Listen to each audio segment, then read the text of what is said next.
كلنا نحب لقمة القاضي أو العوامات، وطريقة تحضيرها هي بسيطة مو معقدة، بس إضافات بسيطة ترتقي بلقمة القاضي اللي أنت تسويها وتخليها كلش مميزة، خليك تحصل على هذا اللون الذهبي الحلو للقمة القاضي.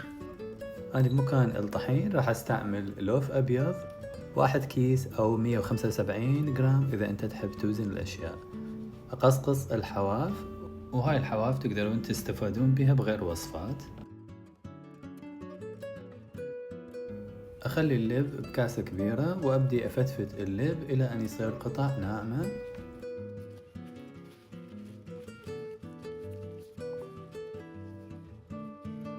وأضيف نص خاشوقة كوب بيكنج سودا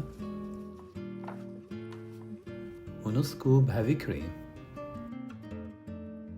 وأبدي أعجن، والعجن ما ياخذ مني أكثر من دقيقة.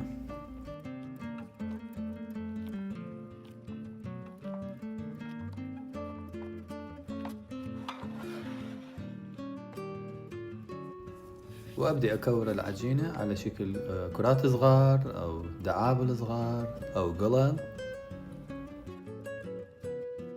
وهاي صورت لكم إياها. أضغطها شوية بالبداية زين، بعدين أكورها بين الإيدين، وشقد ما تكون صغيرة شقد ما يكون شكلها أحلى وأطيب.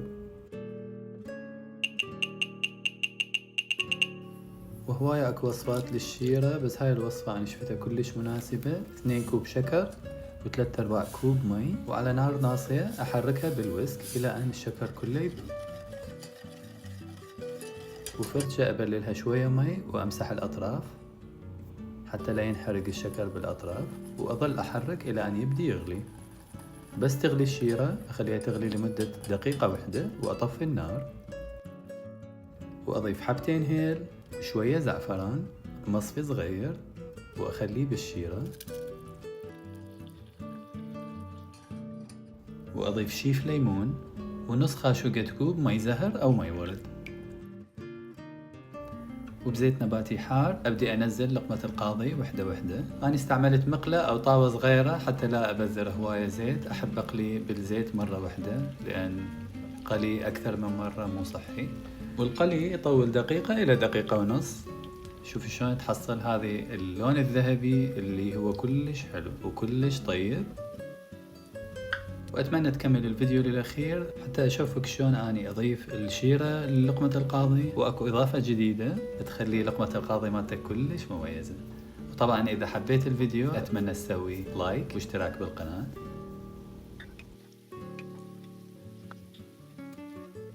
بعد ما بردت الشيرة أخليها بماعون صغير، وأنزل الكرات لقمة القاضي وحدة وحدة على مود لا تشرب هواية من الشيرة.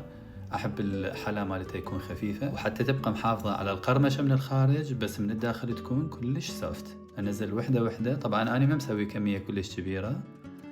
وهنا نزلتها بالشيرة، بعدين ضفتها على فستق مطحون شوية، ينطيها نكهة كلش طيبة ويرفع من قيمتها الغذائية والجمالية.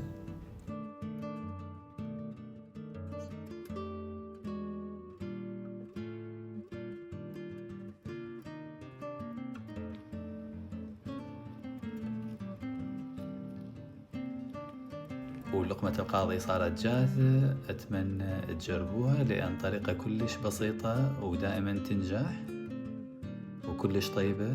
وشكرا للمشاهدة.